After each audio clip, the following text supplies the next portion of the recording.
айыл өкмөттөр айттыбы? Айылдардын WhatsApp группаларына чейин белгиле дегенбиз. Айтып жөнөткүлөдү. Бул боюнча дагы сурайбыз эмне себептен аз. Анан барыңыздарга белгилүү Орто Азия Багбандар ассоциациясынын президенти Абдулла Ташиевич келип отурат.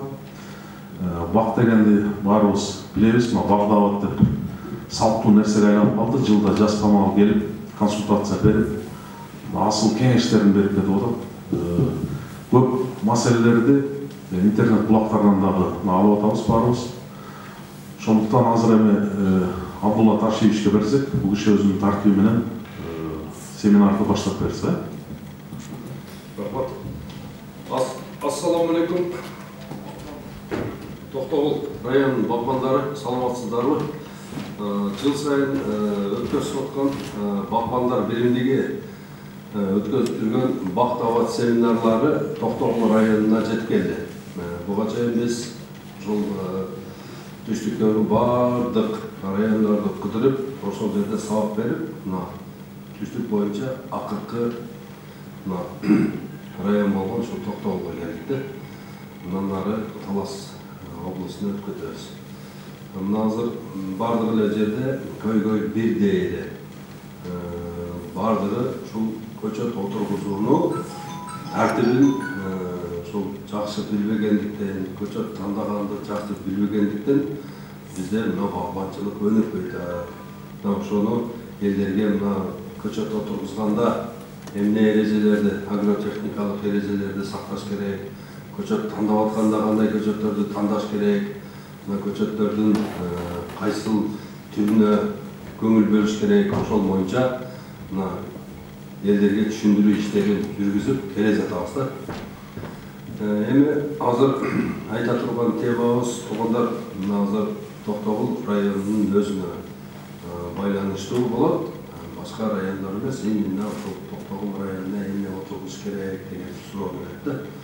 Мына бул жерде туугандар биз мына эң эле көп сунуштаганыбыз ушул кышка сакталуучу жакшы брендовый алмалар. Кышка сакталат.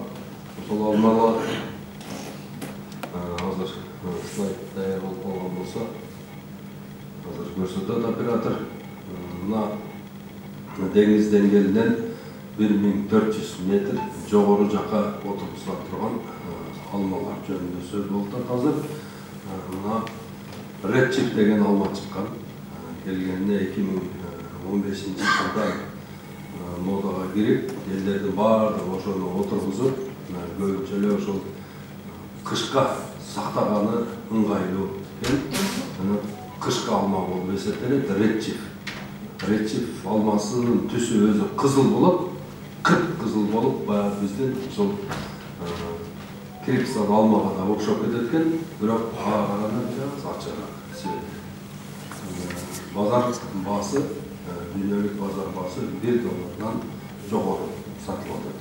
Red Chip алмасы. Андан кийинки алманын түрү бул Golden Delicious деген алма. Golden Delicious алмасы сары болот. Сап сары болот, алтындай. Алтын алма. Golden Delicious деп туруп, ошол Францияда эки эле түрү алма отургузат, ошонун бири эмне ошол Golden Delicious алмасы Францияда. Анан үчүнчү алма Granny Smith алмасы. Granny Smith алмасы өзүнүн түсү көк болуп, ошол Новосибирскийден баштап Камчатка, Сахалин, ошол жакта 1000 тонна алма күнүнө сатылса, ошонун 800 тоннасы ушул Granny Smith алмасы сатылат. Мына Granny Smith алмасы Бишкекке Ошко дагы келди. Турциядан келип 1 килограмм 222 сомдон сатылып жатат. Ошол эле кезде биздин баягындай мактап ушундай жерге сууга койбой жүргөн жакшы алмабыз симиреңдердин баасы ашып кетсе 70 сом болот. Эң тоонун үстүндө өсүп, бир да курт түшпөй, сап сары болуп турса, ошол алманы эмне араң 70 сомдон сатып атабыз. Анан үчүнчү алма бул, төртүнчү алма бул Жерамени деген алма. Жерамени алмасы ушул зимний алма, буну араб мамлекеттери аябай жакшы алып жейт. ага да көңүл бөлүшүңөр керек. Себеби дегенде биздин экспортубуз белгилүү ушул Россия, Казакстанга направление жасабай, мына ушул ысык Ближний Востокко дагы иштешибиз керек. Андан кийинки алма Scarlet Super. Scarlet Super алмасы дагы кызыл болот, дагы өтө түшүмдүү болот. Bunun bazarı жақсы. Мына мен атап кеткен алмалардың бардығы топ-10-ға кіреді. Анан мына ылдыйкы зоналарға, мына ушул токтогул орто зона, жоғары зона, анан ылдый зона болуп бөлүнөт. Ылдыйкы зоналарга Галавал, анан Pink Lady деген эки алмабыз бар. Галавал деген алма бул ушул токтогулдун шартында ылдыйкы зонада 1 августта бышат. Ошондо базарда түрүшкөн алмалар 150 сом болуп атканда бышаттары биз өзгөндө эмеге базарга 20-июльда алып чыгып атабыз. 20-июльда базарга чыгат. Баасы 65 сомдон өзү терип кетет ушул Галавал алмабызды.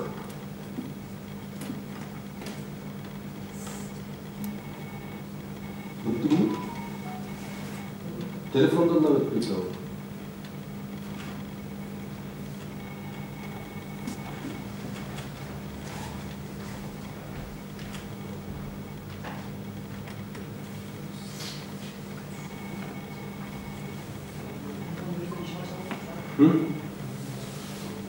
Телефонun özünden çıkaramayız ama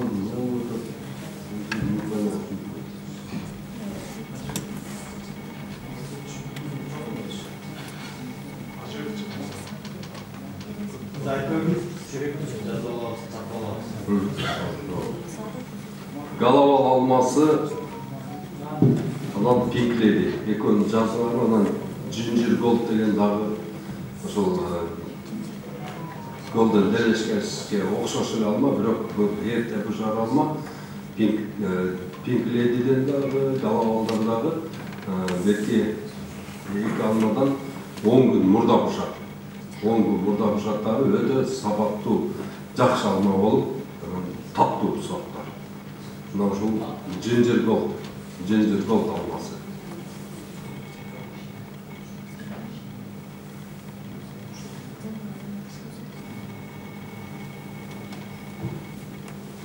Almalar жөнүндө айтып өттүм. Алмалар жөнүндө суроолор болсо бергиле. Алмалар боюнча айтыңыз, ушулар канчасында мөңгөрөсүлөр бошойт, экинчи жылы алма түшүмгө кирет. Биздин алмалардын баардыгы экинчи жылы түшүмгө кирет да. Полукарликтер. Карликке биздин карлик бактарга биздин кишилердин акчалары жетпейт. 45 000, 40 000 доллар менен өтөт. Азыркы мен айтып аткан бактар 8 000, 9 000, 10 000 доллар менен өтөт алар.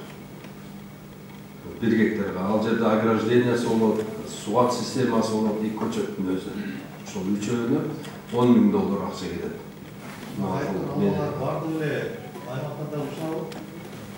Мен айткан алмалардын верхний зона деп айтып кеттим.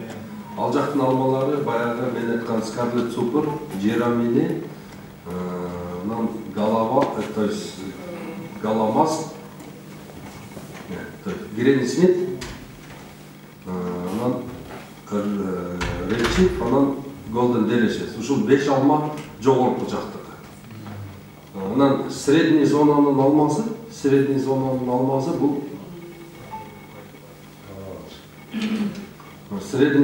алмасы бул Pink Lady деген алма.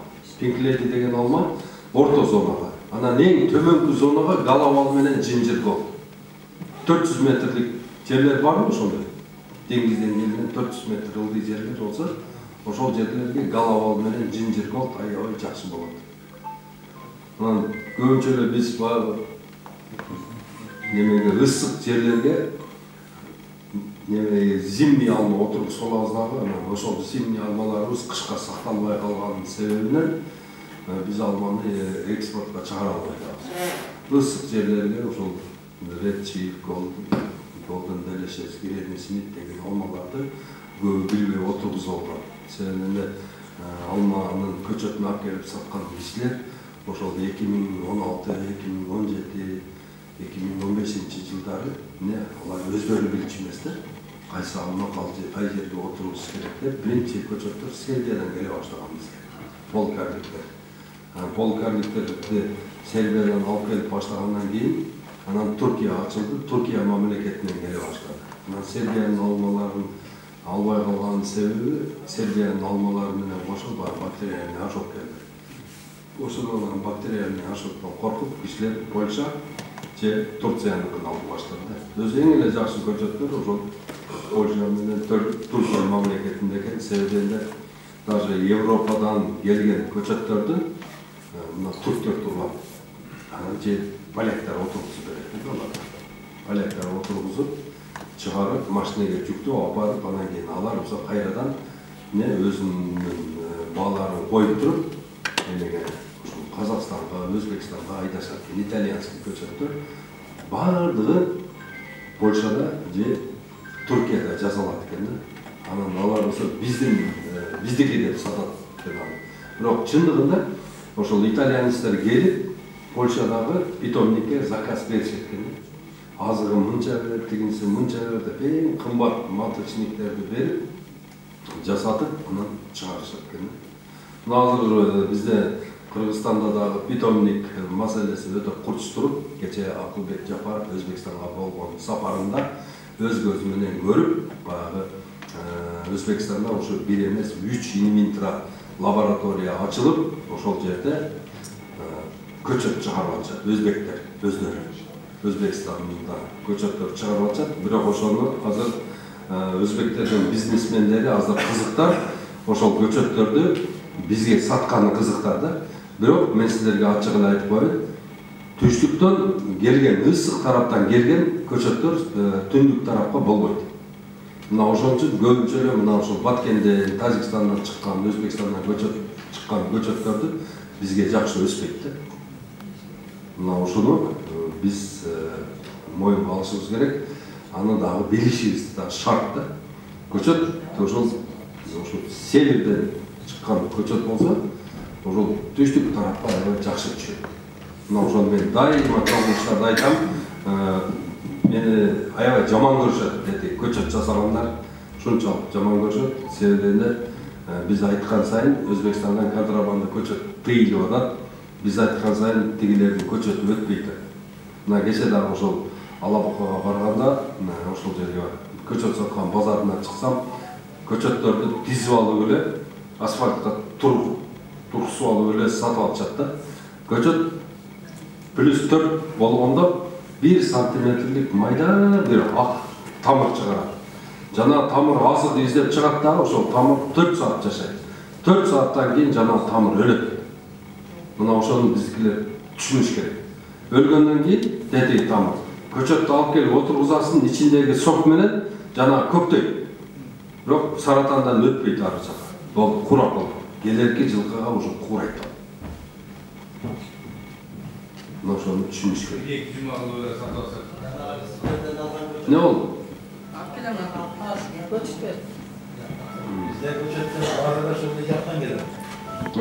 Көчөттөр ылдый жактан келет да, андан кийин мына кебеткелер касып алып келип, свежий бойдон успететип алып калсаң ошолор көктөп калат. Бизге дагы ошондой келип атат. Мына 2018-жылдан бери биз андай көчөт отургузбай калдык. Азыр жалаң ошо полкарлик, турецкий же польский отургузабыз. Ошол бизге жакшы выживать этет.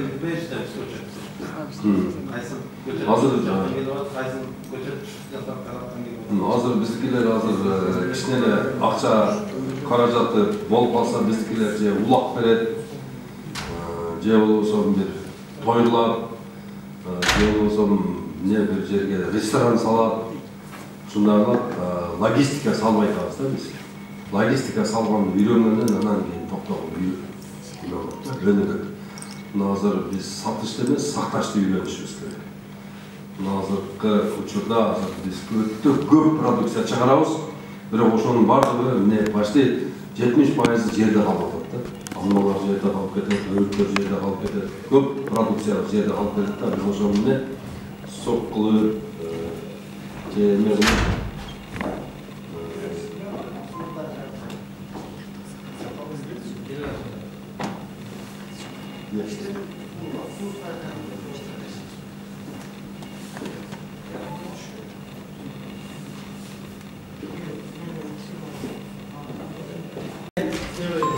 Biz сатқан көчөттөрдүн уже клиенти бар.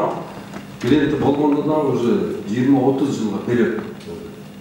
Канча элине өндүрсөңүздөр ошону алма бирок стандарт болуш керек да.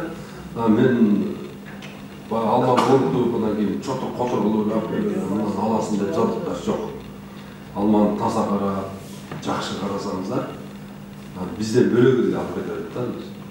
Red Chip, Golden Delicious, Granny Smith, ушул алмалардын дүйнөлүк базарда топ 10-када турат алсаңыздар. Эң көп сатылып турган, эң көп таныган алмалар ушулар да. Алмұрут, бей алманын ортосулығы 2-4 болады. 2-4. Қалғаны бардығы 5-3. Бірде жаңғақ 4-8. Редчип 2-4. 1400. Телефонда өчүрүп турмуңуз. Такын, телефонда өчүрүп, бияка көңүл берип. İşte soru veriyorlar. Turbanlar dekabrdan onlardan başlap temir kuparası menen çaçıp koyuştu. Temir kuparası. Железный kuparası menen çaçıp turup анан 2 ай убакыт өткөндөн кийин анан кийин 2% же 3% медный kuparası менен çaçıp койсоңуздар, ошондо силер почти 70% эмеден кутуласыңар да. Зыянкечтерден. 70% зыянкечтерден кутуласыңар. Ошон канча граммды, канча литр суга? 10 литр суга 200 грамм.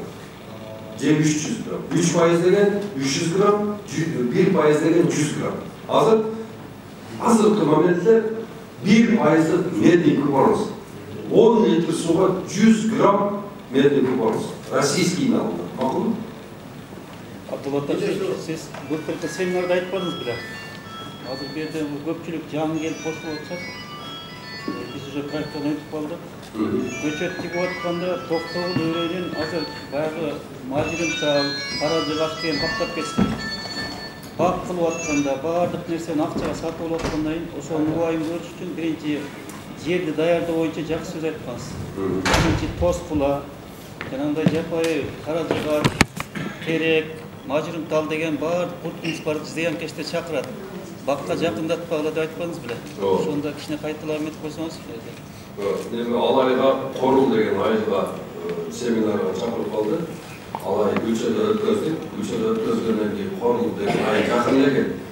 Осы жерде өрттеріңізді залға қалдырып, жаңағы ошол айда отырған кішілерді шақырып қойды.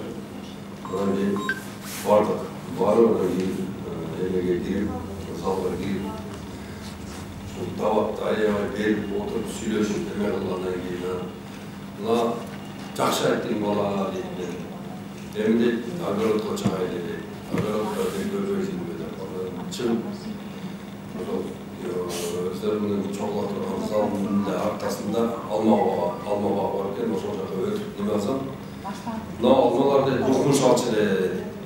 Азыр такыр эле алма. Не болду?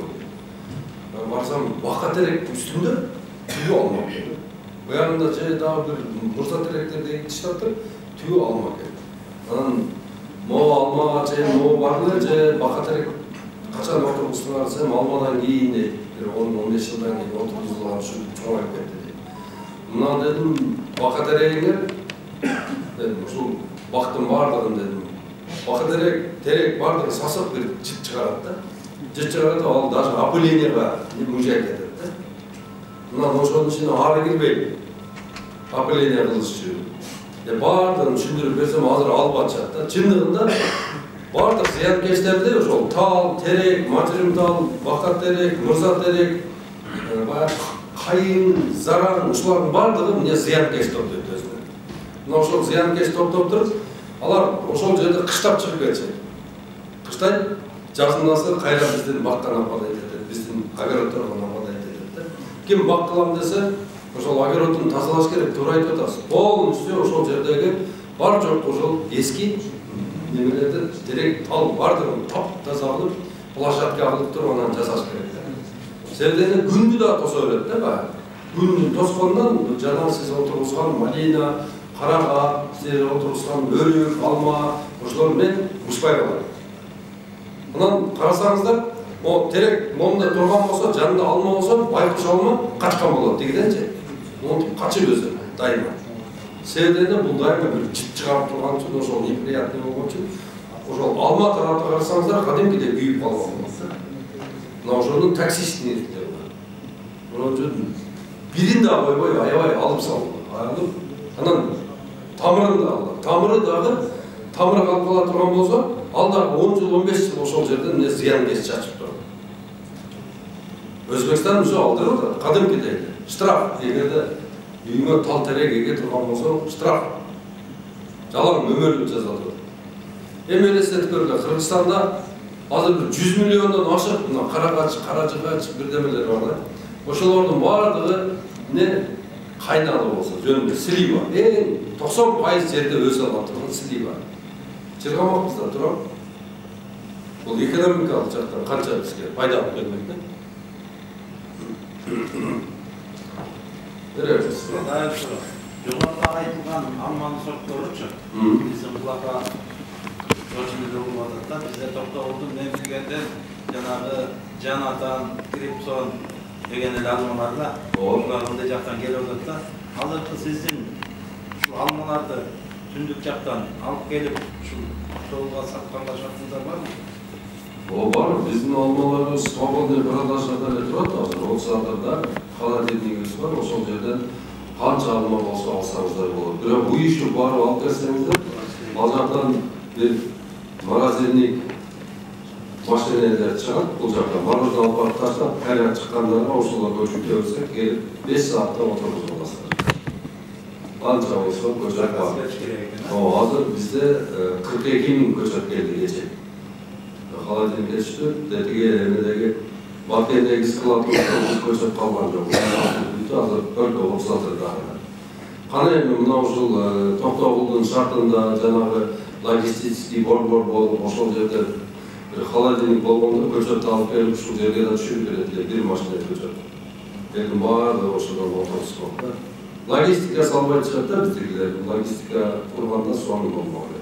Логистикалык борбор салып. Түндүккө да бар да. Түндүккө да бар бишке. Түндүккө 15 мартта келет. Машина сол. Бишкектерге салсаңыздар болот. Штопка деген орун кантип жок зор. Штопка орун өзүнүн энестиктери бар. Ошолорду сатыш керек жок болот. Кайдарлар ошон айтсаңыз. Эми азыр эле айтып коеюн.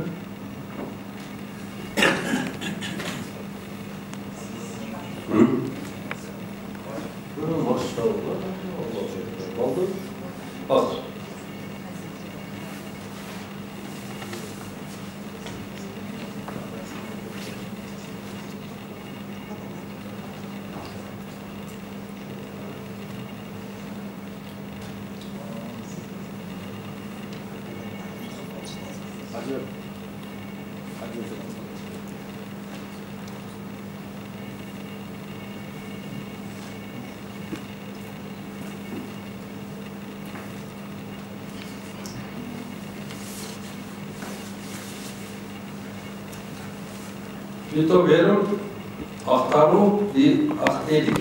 Ошол үчөө нерсебиз.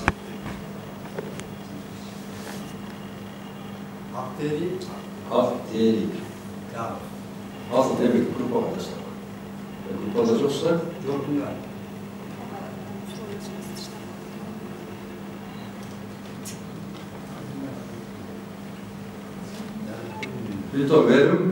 Фитоверм жазгыла. Фитоверм, Актарау и Актелик. Ошол үчөө нерсе беребиз. Анан немеде керосин барбы?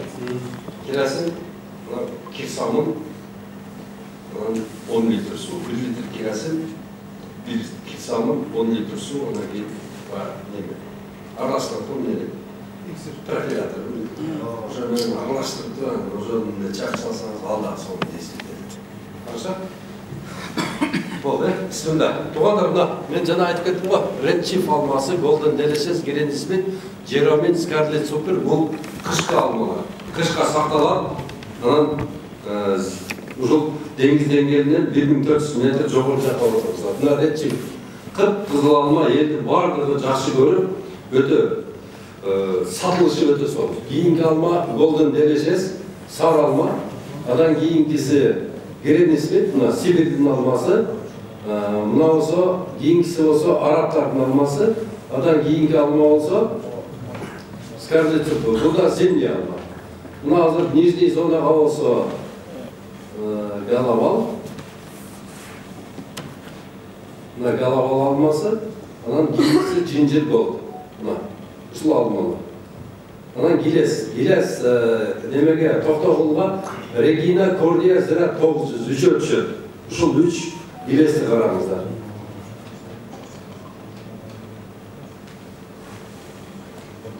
Бұлар болса самоопыляющий сорттар, бұлар ылдиқы зоналарға, күн батысы кеткен жерлерге. Анан өрік, Триция, Рубиста, Магадор, Микадо, бұл өріктер мына май içi пішіп бүте тұрған өріктер.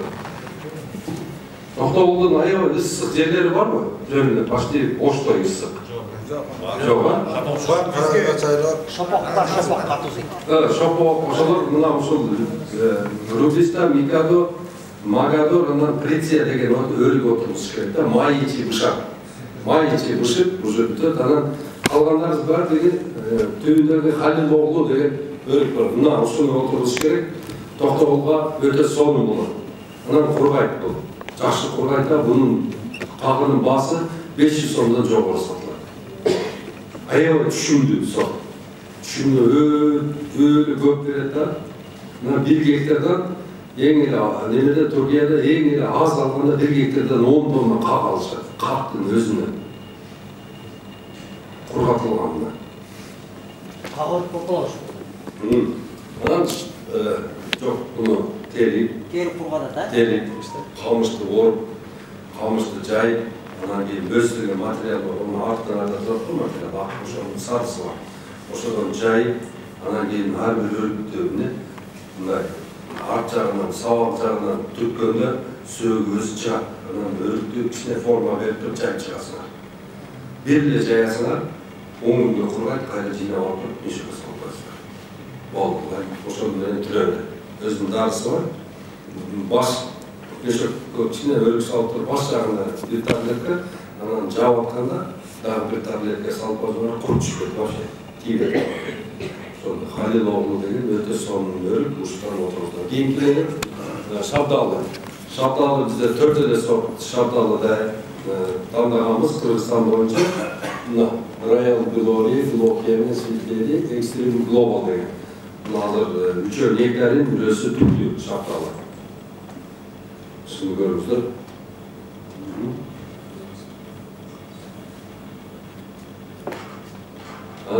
Toktağul'a başta Toktağul'un 100% yerine düşe turgan, Toktağul'a öte köp gelişe hak gele turgan tarmak bol Almurut'ta.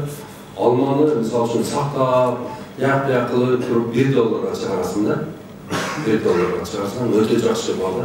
Бұны сақташықтың керегі жоқ, жақсы пішірсаң да, уже өздері $1 алып кетеді. Мына сол Алмұрутқа көңіл бөлілі, Алмұрут арызыр аябай өрілді, елдің бардын Алмұрутты қырылып қалды да, себебінде бактериальный ожог келді, бардын қаратты, жоқ болды. Бұл сорттар бактериальный ожогға тұрғылы сорттар. Өзінің дарлары бар.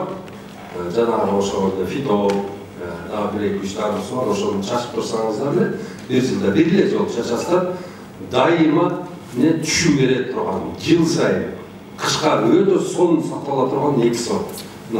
Маргарита Марила менен Уильямс деген сорты. Мына ошоға көңіл бөліңіздер. Жана жалбырағына балақ құрттар сияқты бірдеке түші отады ба? Не? Жалбырағына жасқамын. Ой, ошо қандай емес жасқамын? Өзінің әрбір еменің өзінің чымыны бар да. Ошол құрттарды жеп жоққылар тұрған чымындары бар. Мына ошоны мамлекет, Қырғызстан мамлекетіміз ошоны бізге дыйқандарымыз қиналбасы, зиянкештерменен күрөшкөндө, органикалык жол менен күрөшсүн деп ошону өстүрүп, бардык ошол облус центрлерде сатып жатат. Силерге эң жакыны мына ошол Бишкек силерге. Себеби Жалал-Абадка барып келгенден көрөт, силерге Бишкек жакшы. Бишкектен де балдарыңар болсо же ошол жерде туугандарыңар жашаса, ошолор Новопавловкага барсын. Новопавловкага барсаңыздар, мен ошолордун адресин Токтогул районунун эмесине таштап койдум. Балбандар группасына. Мына ошол жерде 5 чымын бар. Мына 5 чымын бизге билинбеген 800дөн ашык зыянкечтер менен күрөш алаттар булар.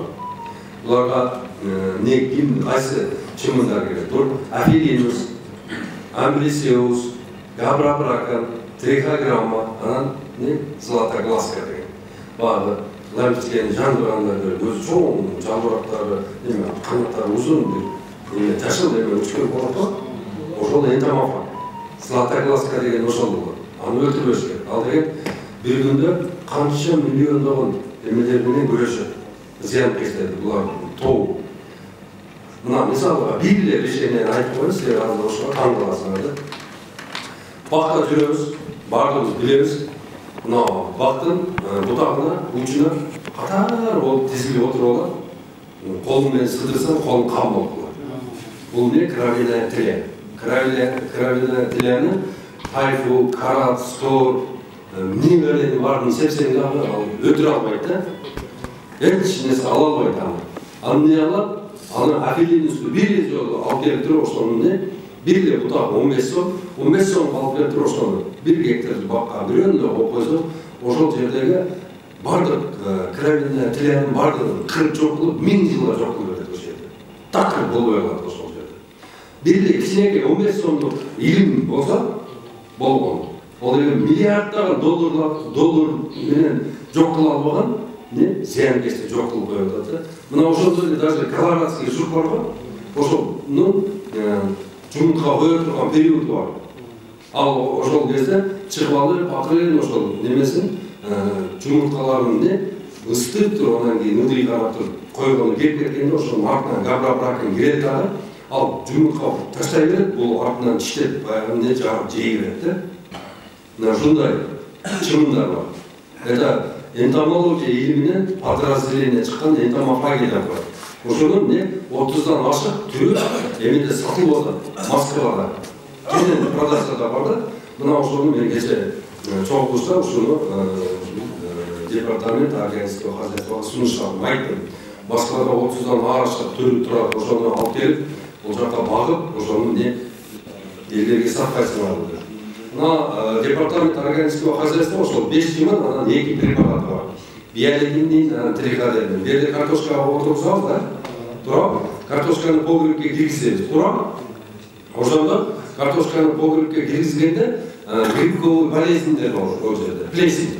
Мына ошол менен күрөшө турган буларда баягы эмеси триходермин деген препараты менен обработка кылып койсоңуздар, баягы комнатаны чачып жууп койсоңуздар, баягы жерде пам болбой калат да. Сырыз болбойт. Грибковый болезньдерде канча неме болсо, грибоктор болуп, ошонун баардыгын өлтүрүп, картошка неме болбой турат, коңдобой турат. Көп решение, көп илимий немелер көп бизде. Ошону биз туура пайдалана албайбыз да. Мына ушуну мына менин ордумда азыр Алжапа министри отуруш керек эле, замы бул жакта, заместитель бул жакта отуруш керек эле. Булар деген мына элди топтоп туруп, элдин бардыгына агро сабактарды өтүш керек эле. Мына ушундай агро сабактарды жана Байгем айтып кетти го, 4 мезгилде 4 жолу өтүш керек. Мына ушул агрономия, агро сабатыбызды жоймой, биз айыл чаркада ийгиликке жетише албайбыз. Бизге алтын көчөт берип койсотулар, биз аны курап алабыз дегенде биз аны түшүнбөйбүз, кантип отуруш керек, кайсы маалда сугарыш керек ошол жерде. Биринчи мына слайдты бүтүрүп койдур. Мына биде Грушага келдик. Груша жөнүндө айтмам.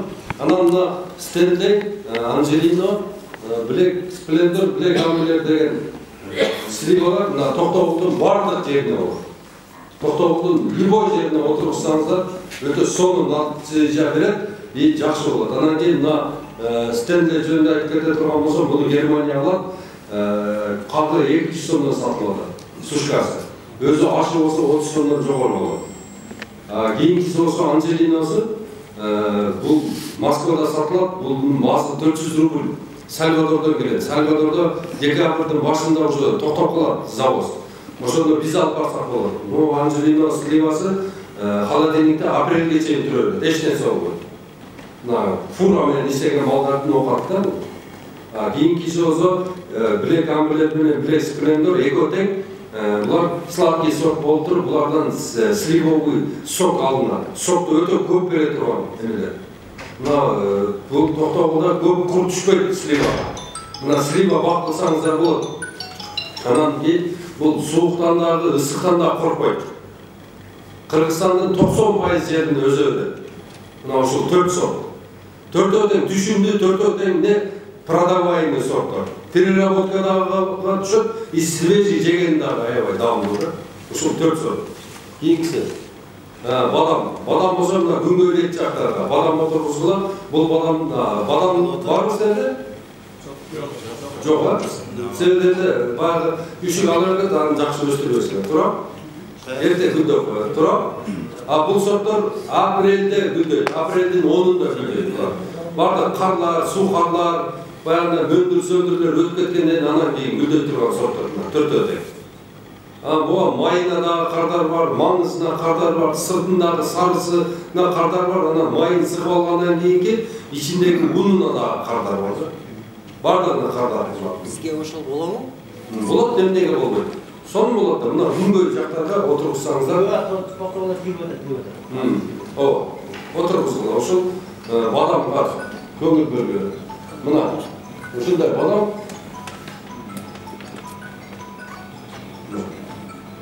Жаңғақтағы бар, фернор, бұл жаққа фернор түседі, шәнділер түшпейді. Месте отырғызам десеңіздер, месте дағы бар. Жаңағы чымын бойынша бір вопроста, чымынды апельзек, мысалы, сады апельзек алып, башқа жаққа ұшып кетіп қалбай? Чымын башқа жаққа ұшпайды, бағы тұрған жерінен 1 гектар жерде обработка қылады, береді. Немелер, анжир, инжир, суыққа шыдамды сорттары, инжирді. Бірақ қышыназы бар, неме, тосоз барады. Жатқызып берметесіңер? Орайсы бар. Анан қара инжир. Именно сладкий сорттары, переработкаға жақшы, вареньеда жақшы болып кен, и жақшы құрқайт екен бұлар. Малина. Оркада жазып көрді, балдар адашып, малинаның сорты только маравила болуш керек. Маравиладан бөлек ешнерсе отырғызбағылар. Маравила, только Ольга, Палана, Паламай, Дүгінбайлардың бардығы 30 жыл болыпты. 30 жылдан бері беларустар отырғызып, түшігін алып өтіп, алар маравила мен маргарита деген сортқа өтіп тұрдағы. Ошолор огороддорду тазалап атат, азыр учурда. Тазалап туруп бардығын кыргыз балдар жүктөп алып келип бияка сатып атышат. Бул туура эмес. Биз дагы жаңы сорт эгишибиз керек. Эртеге башка мамлекеттерге экспорт чыгарыш үчүн бизге дагы жаңы сорттор керек. Ошон үчүн ким малина отургузам десе, маравила сортун отургузгула, ким ержа малина отургузам десе, только небеса деген сорт отургузгула.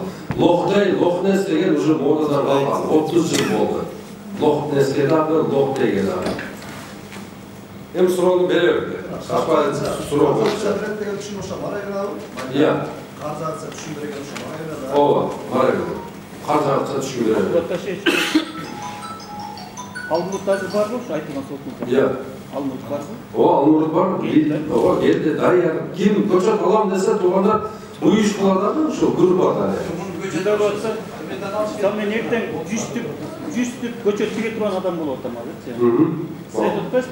4-5 saat bizde kaladın altından kiye alışınız gerekiyor. Sen kanday şartlaştın gelin. Aldığın gelin 4-5 saat olur. Biz masineden göçet bizlerge göçakı getirip götürüyoruz. Gelgenden keyin bağında bir 100 göçetkö birge bir yama kılıp turup 50 saat. Plenka salasız, janagı toprak salasız, su kuyasız, aralastırasız ketmemden. Ketmemden aralastırıp аталарда болса Балтушка да бар. Ана Карнеги бар. Карнеги бияс. Жанагы по-моему Карнегинди бир 10-20 грамм Карнеги мынау 10 литр су. Ошо куюп туруп өзүнүн нормасын айтат. Карнеги куюп туруп жанагыга дагы бир аралаштырып туруп андан кийин көчөттү ошого салып таштайсыз. Турөбү. Bir ay olsa da hiç neyse olur. Makul mu? Çağdaştırıcı. Çağdaştırıcı? Almırtlar. O özgürlükü, nemelerdeki самоуправление var. Almadayız ya. Almadayız yok. Самоуправление. Ekonomide. Анан Абдулла Ташевич, жанагы көчөттөрдө жаңы тигип атканда биогумузду кандай кылып бериш керек? Обязательно болуш керекпи биогумуз? Onda bizde yerlerimiz aybay arık. Buna Toktogul'dan başlayıp bol Eylül'e çeyin bizde yerlerimiz arık. Bizim daha nemede kündüktörde toprak ne ağaçın emez. Ошон үчүн биз аңды казганда сөзсүз түрдө бирге бир казышыбыз керек. Түбүн дагы алып таштап туруп, жана топурак эң аз дегенде 10 күн тыныгыш керек. Жайып салыш керек топуракты. 10 күндө күн тиет, шамал болуп, тетиги топурактын ичинде сыз болсо ошол учуп кетет. Топурак бушат. Анан ошол топуракты текшерип көрүш керек. Ичинде таш болсо, элеп алып таштап туруп, майда топуракка, мисалы үчүн могу үйүлүп турган топурагыбыз мисалы үчүн 150 килограмм болсо, ошого дагы 150 килограмм биогумус аралаштырыш керек. Аралаштырып туруп ошондон ямага салабыз ордуна. Жөнүнө батып кетет. Бири-бирине кирип кетет. Киргенден бакты ошол жерге отургуш керек. Болду. Биз деген ошол бактын жакшы өсүп кетип, өлчүп кетишине эмне бир 5 жылдык азык берип көрөбүз. Түшүндүңөрбү? 5 жылдык азык берип көрөбүз. Жанагы ошол азык менен аябай бутуна туруп алат экен дагы баягы дарак. Уже экинчи жылдан уже бизге мөмө бере баштайт. И жакшы өлчүп өсөт. Ошон үчүн бакты жерди даярдоонун эмесин биринчи колго алышыбыз керек. Экинчиси көчөт тандоолор.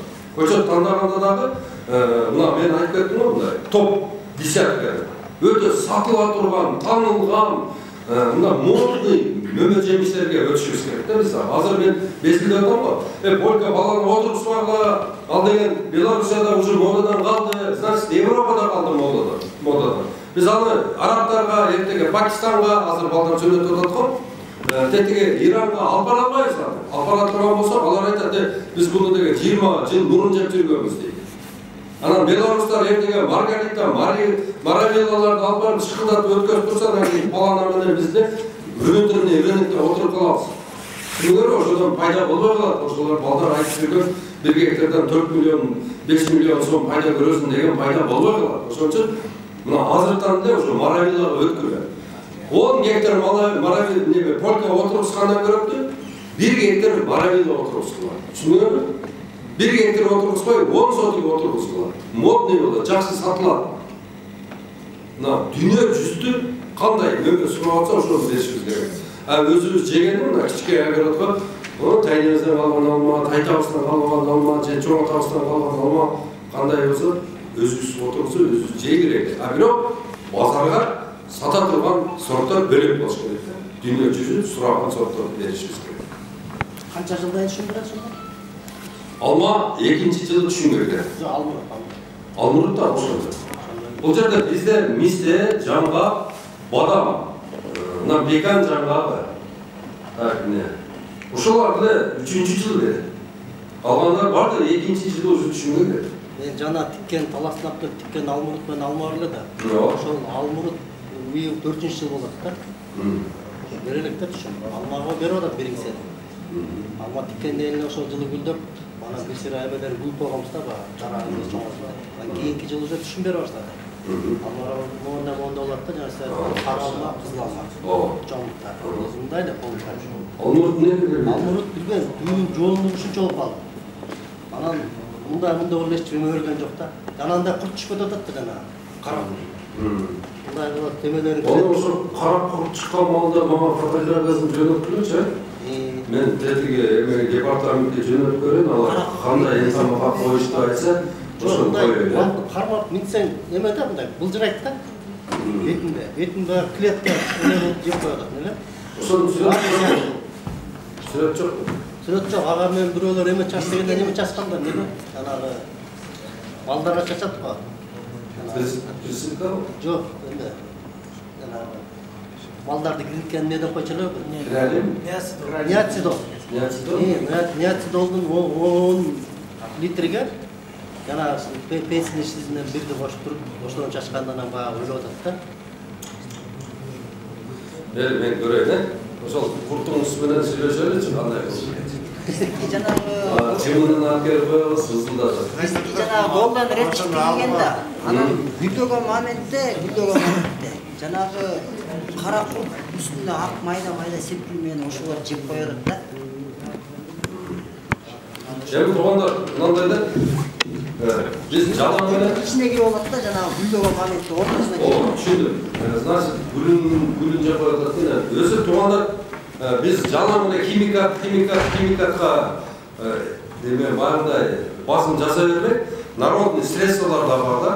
Кадимкидей ошо курттарды жок кыла турган, илдеттерди, замурларын, ширени, ошолордун бардыгын анан кийин мына стволовой ооруларды ошолорду жок кыла турган өзүбүздө мындай илгерки чөптөр бар. Эрмен деген чөп бар. Мисалы үчүн эрмен чөбүн балдарга ичире турганбыз, ичинде эрмен чөбүн 1 килограмм эрмен чөбүн же 1 килограмм кекирени же 1 килограмм шыбак чөбүн жанагы 1 литр 10 литр сууга кайнатып 1 килограмм ошону чөбү менен калтырып коебуз.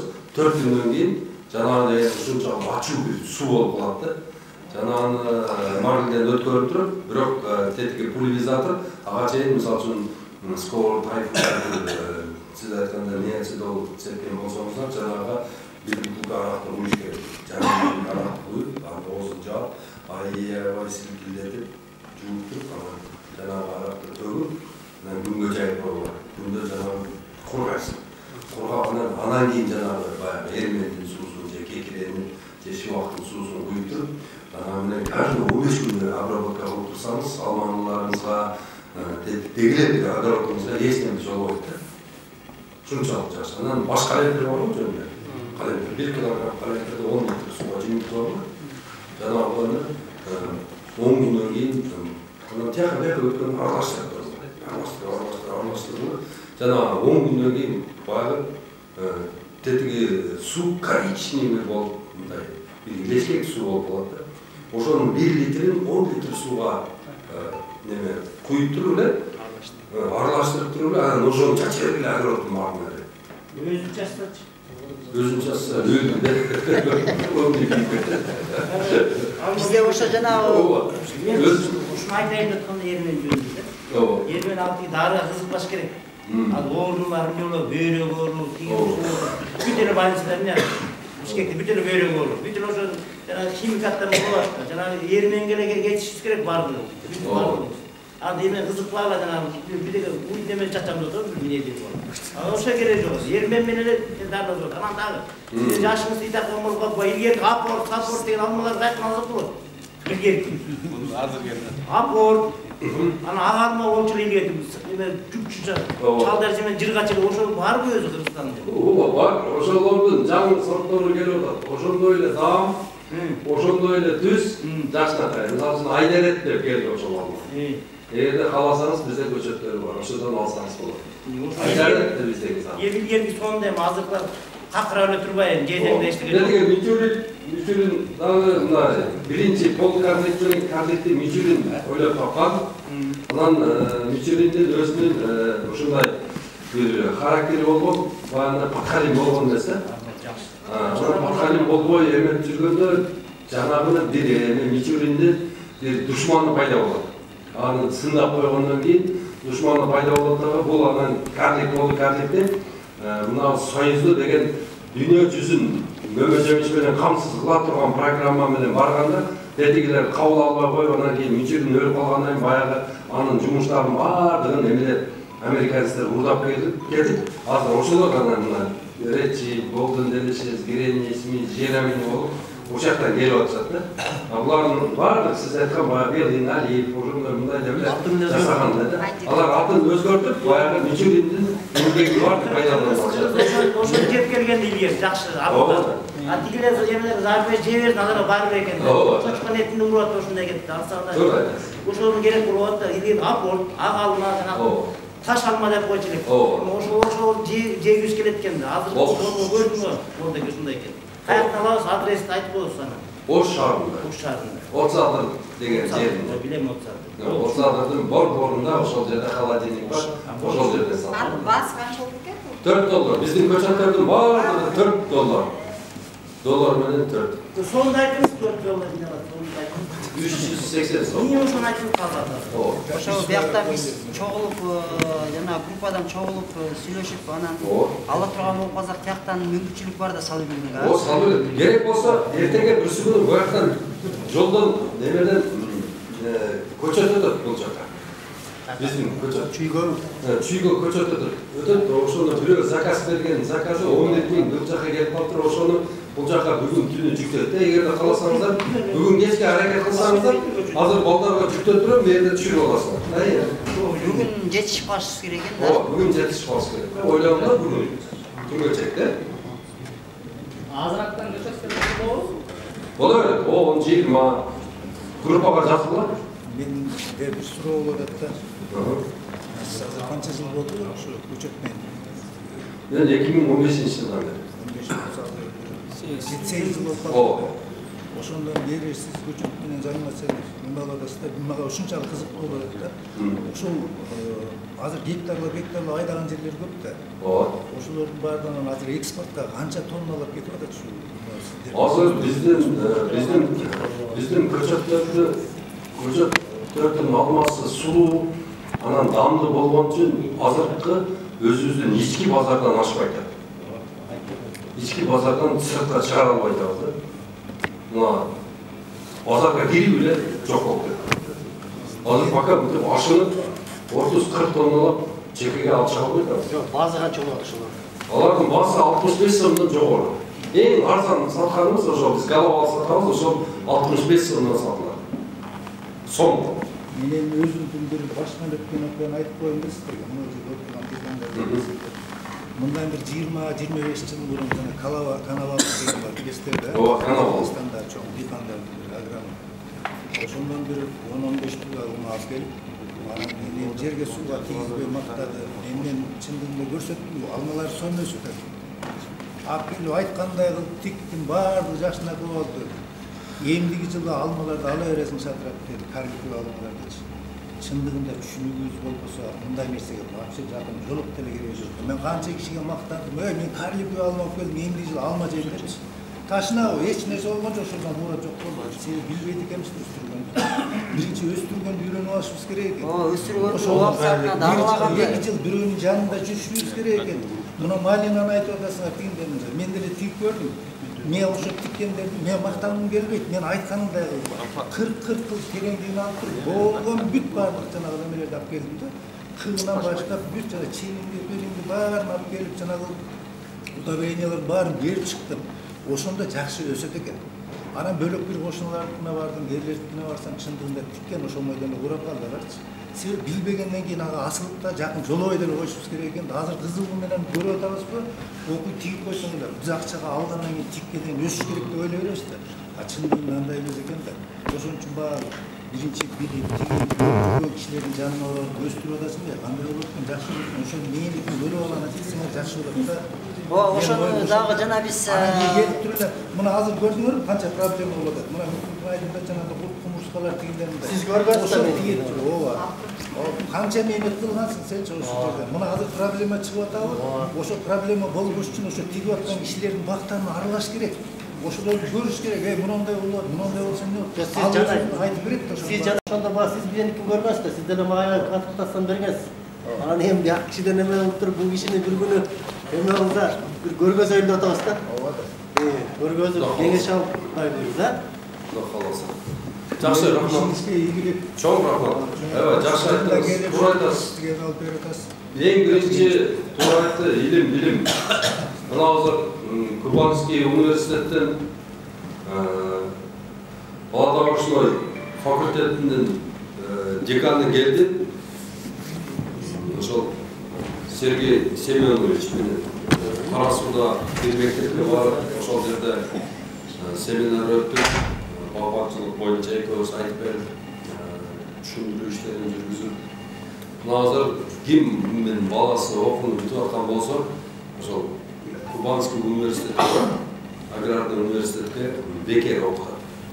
Жатакана берет, стипендия берет.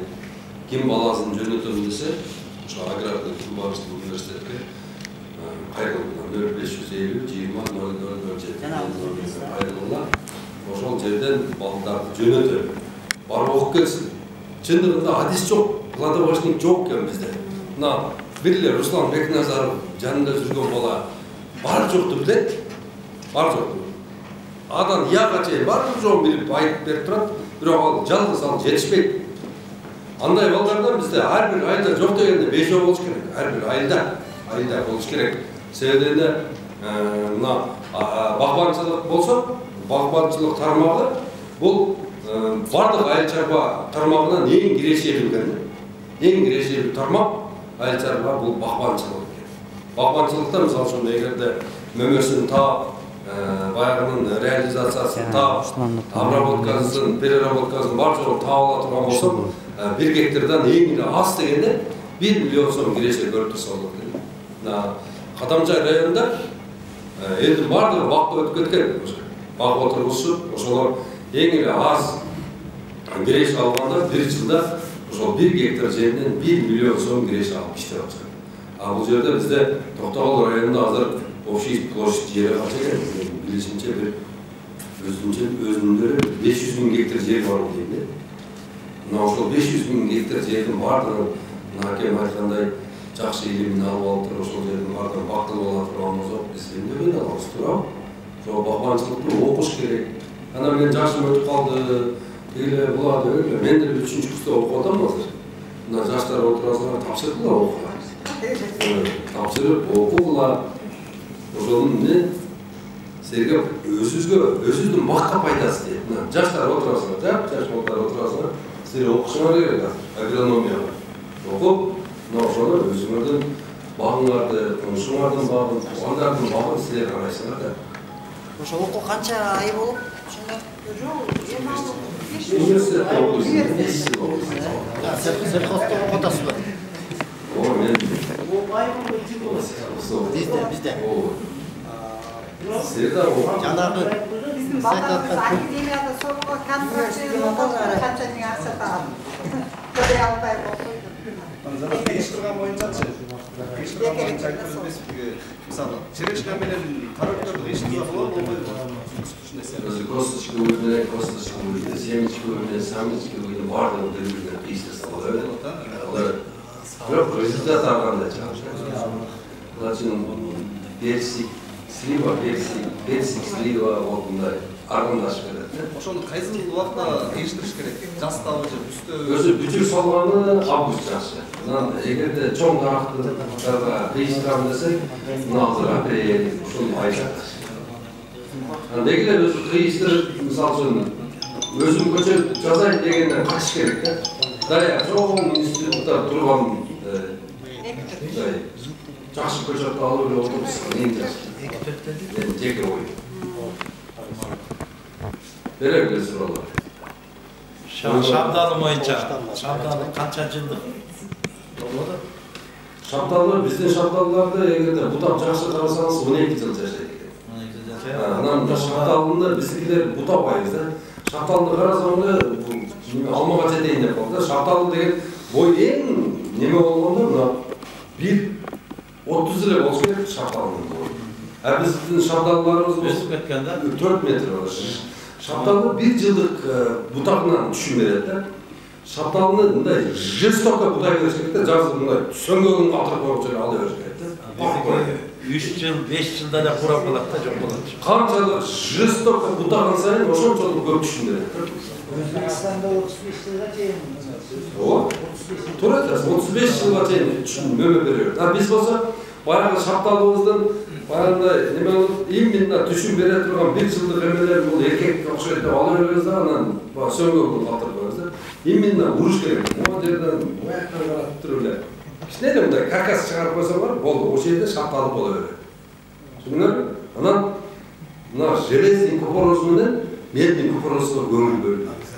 Бул 70% зыянкечтерди жок кылат да. Декабрдын 20-сында железо менен жуугулат. 2 ай өткөздөрүнөн мердин менен 3% менен жууп чыгарылат. Азыр эми 1%. Азыр 1% азыр. Түшүнүңөр? Бутаганда кайсы убакта чачыш керек? Бутап тургандан чачаш. Бутагандан кийин. Бутаганда мына көрдүңөр, термометр +5, түндөсү 10дон ылдый түшпөйт. Болду, ошол ура берет. Түшүнүңөр? +5. Ура берет. Термометр түндөсү 10дон ылдый түшпөсө болду. Всё. Февраль, март деп түшүп койду. Жаңы көчөттөргө отуруп атканда канча килограмм биогумус бериш керек ар бир көчөттү түзүлөт. Жана мен айткандай кылып бирге бир кылып жасаш керек бул. Жаңы көчөттөргө 30 см чоңкур казып, анан көчөттү салып көрүп, бойлоп көрсөңөр, тамыры узун болуп калса, алып келип алтан деп чагып таштаган отургузса болот койсо, ондой эмес. Бирге бир жасап, сен онда көчөт отургузба. Чүнүң болбосо вообще өспөйт көчөт. Тура берет, одой. Мында одолектей тура. Вообще өспөйт. Чүнүңөр, анан капельный системанын капелька эмне үчүн керек? Түшүнөсүңөр? Капельный система. Капельный системаны неге коебуз?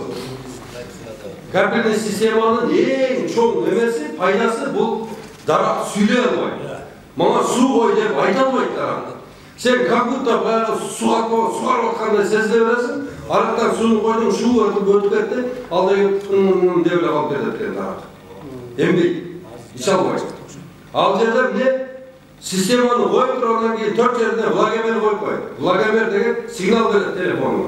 Влажность түшкөндө суу кой дейт. Болду, кранды ачып коесуң, влажность толгондон кийин дагы сигнал келет. Болду, токтот, суу ичип алдык болду деп. Влагомер керек, сөзсүз.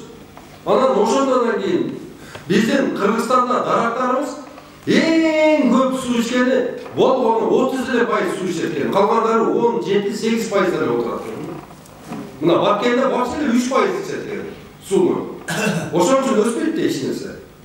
Канчалык сугак системасын жакшы койсок, ошончолук эмне жакшы өсөт дарак. Ошон үчүн капелькадан акча аябагыла. Түшүм алам дедиңби, анда капелька кой.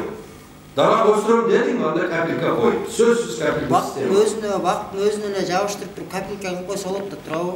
Бактын өзүнүн сөңгө эмес, мен стол менен эле ак тамырына кирсе болот да. Же жанына кылыш керек. Жанына кылыш керек. Мына отчуждение бересиң. Бул жакта. Мына мисалы үчүн капельныйде баягы эмеге байланысты.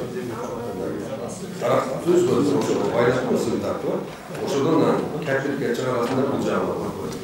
Эгер өдө болсо, эгер көп неме барында жерге казып киргизе турган болсо, ошо буга жагына жарым метр, бул жагына бересиң. Жарым метр, а? Ооба, жарым метр.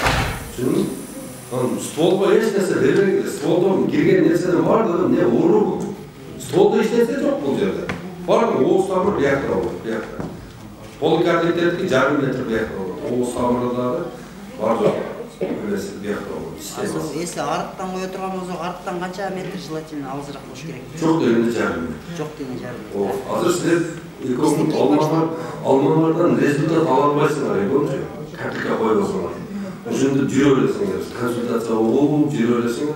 Ошол консультациянын ордуна силер азыр чыгынып туруп бир капелька койгула, анан результатын келирге мага айтасыңар. Абдулла вообще башка нерсе экен. Мына бир бала жүрдү. Эмени бадам отургузуп койду, бадамы мындай коюп тура берди. 2 жыл турду. 2 жыл турду бадам. Анан Баткенде.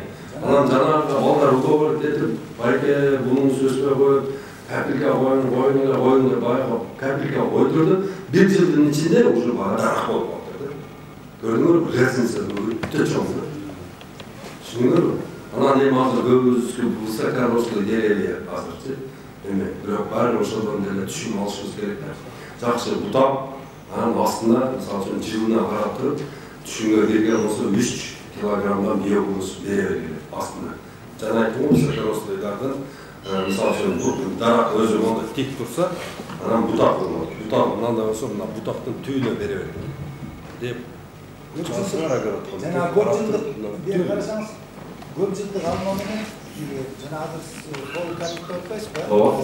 Ошолордун тамырынын өсүшүнүн принцибин айтып берсеңиз. Неменики Көп жылдық жарақтардығы мына жайды өсіп та, мысалы үшін бұдағы 3 метр, 4 метр кетсе дағы ошоның ұшында болады оғыз тамыры. Поликардиктікі болса жарым миллиметр болады. Оқ тамыры поликардик алмалардығы жарым миллиметр түседі. Ең көп түшкендігі бұл бадамдығы. Бұл 4 метр түседі. Ең поликардик, ең көп түшкені.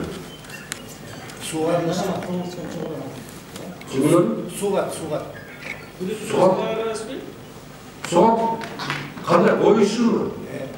Ойғын айдатып бересіздер. Оғыз тамырға. Столға бермейсіңдер, ешнәрсе. Стол ішпейді сол. Қанша күнде де? Білмеймін, өзіңерге қарап тұрып қашан, көбінше біз қашан соғар ауыз. Суббота басы келсе, жұмыста божа оғын соғар ауыз. Баға Закаровскайларға ошондой кетіп, бирок берки поликардик чоң бактарга, силердикиндей бактарга Благомер менен суу коесуз. Благомер жакшы экен. Ооба. Онда сен результат ала албайсың. Экөөңдөн Алмураттың дагы, Алмаң дагы результат бербейт. Жанагы фундак жерде эме болуп калды, тоголок болчу. Саяң жерден суу фундак башталды. Эме жеп кетпесинде ошо экен биринден бири болуп эле мындай толот ичине. Дарак болсо, бул дарак да. Ооба. Ошон тоголок болуп калса ичине толот суу. Суу толтуруп кайра тийге катып ошондо. Бири караш. Билем, силер багандай. Уклон жерде да мындай бар. Фундак жер. Уклон фундак жерге анан силер анда неме кылдыңар.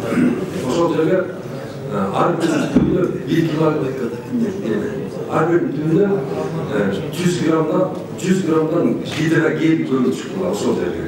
Влаганы кармасы. Гидрогель.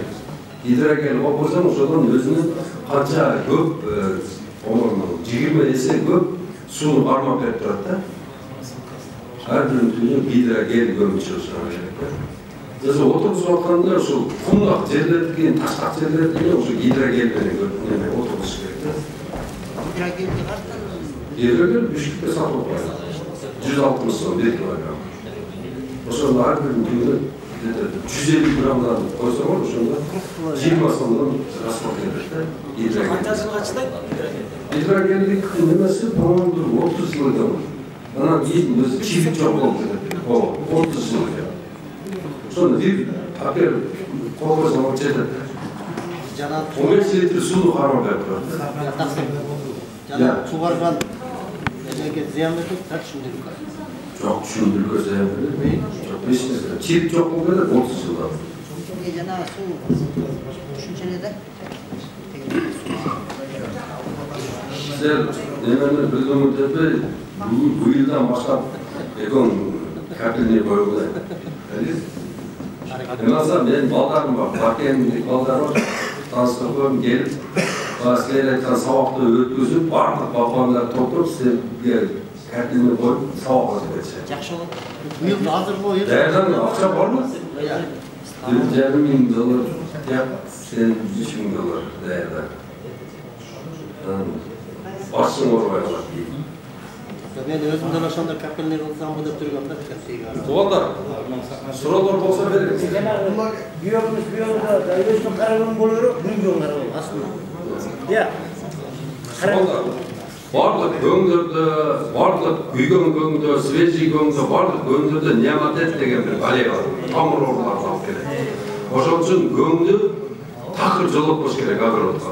Помидор да салбаш керек, эч нерсе керек. Азыр берсеңиздер, азыр биогумус бергиле, же хлорелла бергиле, же релик бергиле. Актив баса, актив органик деген чыккан. Жалаң органик. Бир да химия жок. Жесем иште суларды бергиле. Oğlum? Dayı Suro'da 2021 alım hakkında da ticaret silah var 30 santimetre, 50 santimetre oldu da silah birinci serinin jakşı verip almamız, birinci serinin jakşı olmaydı da oşun jana 1 metrege 1 metre okupaysiz. Oşun hazır kayra üstünün katmanın alıp biyogunuz almaştırsak olur mu? Armaştırın. Olur. Oşonda kılıp atacak Özbekistan'da. Ошол катуу жерге отургузуп алганда кадимкидей эле мына сентябрда баягы жерди казып туруп, как археологдор баягы эме кумураны казып аткандай эле акырын казып туруп, анан топурагын алмаштырып коет. Болот, нормально болот. Соттукта жер бар эле. Акырын сот деген аз эле. Бат эле туруп коесуз. Болот. Анан колодец казганды үйрөнгүлөр. Колодец бар го. Мына Алабукадан айтсаңыздар, балдар келип туруп, баягы бурит эткенден көрөктү, колодец казылган жашыкенде 80 метрге чейин казып берсе. 80 метрде эптүү эмес суу чыгат да. Исламган тастап туруп эле насос коюсуна чыкканда тартып канча убакыт болсо көрөт. Метрин качан казып беришет экен ошо. 1200 сом ошондой. Бурильный машина алып келе турган болсоңуз ал деген эң аз келген аз акча 700 миң сом берет. Булар болсо 150 миң сом менен 50 метрлик эме казып берсе сизге колодец. Ал жерде эптүү эмес суу болот. Анан диаметри да чоң экен. Баа жерде уже канча эң эле кеминде 30-40 гектар жерди суура турган суу чыгып турат экен. Колодец казып берет. Алар сушусын дайындап береби? Баарында эмеси бар экен, эки зым бар эмеси бар экен. Билип алсак, кыргызча. Бирок орустан өтүп Чыкпай койду ошо бирөө суу чыгарса. колодец казганда чыгат экен. Колодец казганда кетет экен азыр. Эми туугандар, суроолор бүткөн болсо, силерде алар кармабайт.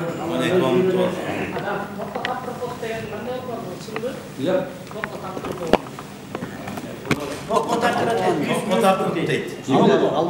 Алманы.